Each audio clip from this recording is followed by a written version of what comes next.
Yan, so hello everyone, it's me again, Kuya Daniel. And meron na ako share sa inyo na meron ako naging pasahero na mga nagtatrabaho sa government. At nakakatuwang isipin na sila ay hindi kagaya ng ibang tao na, corrupt, di ba?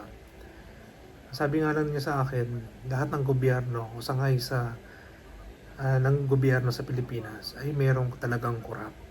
At nakakatuwa lang isipin na may mga taong kagaya nila na naninindigan na hindi mamamayagpag yung corruption sa kanila.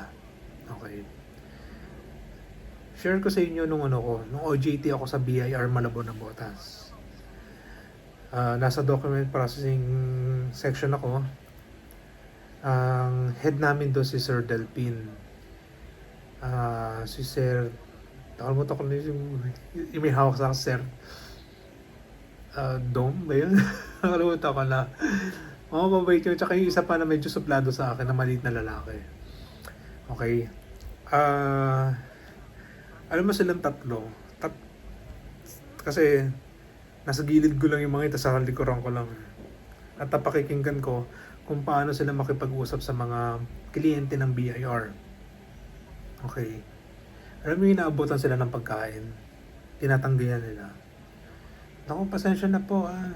Hindi po parte ng trabaho namin na tumanggap kami ng kahit anong bagay sa mga kliyente namin na kagaya nyo. Kasi trabaho naman po talaga namin yan. Okay? May part pa doon na binibigyan sila ng pera nung nakausap nila. Naku, pasensya na po. Hindi ko talaga pwede. Hindi pwede. Kasi nga, di ba nakalagay sa anti-red tape law. Kalimutan ko na kung anong Republic Act yan. Na bawal yung gapes. Di ba?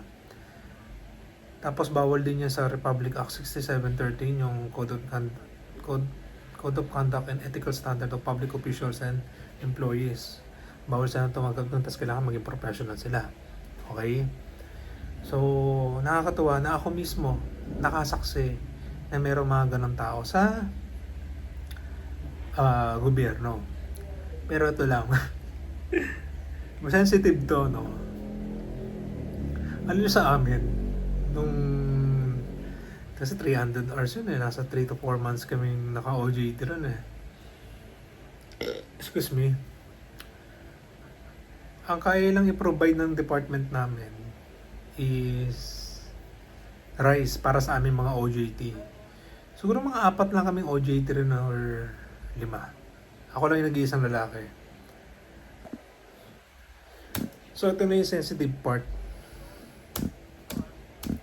Doon sa department namin, rice lang, di ba? Bagong saing naman. Doon sa baba namin, ayoko na magbanggit ng department. Ang sasarap ng pagkain ng mga OJT ron. Literal, masarap. Parang piyesta palagi, araw-araw. So, nakakatawa na kami dun sa taas, hindi naman sa nagmamalinis. Ang malinis doon, syempre yung mga boss namin doon. Pero sa baba talaga nakakaingit. Sabi ko nga, sana doon ako na-assign. Pero nakakatawa na hindi ako doon na-assign kasi pinamulat sa akin na mas okay doon kasi mulat ka sa katotohanan na matitino yung kasama mo doon. Yun lang. Bye.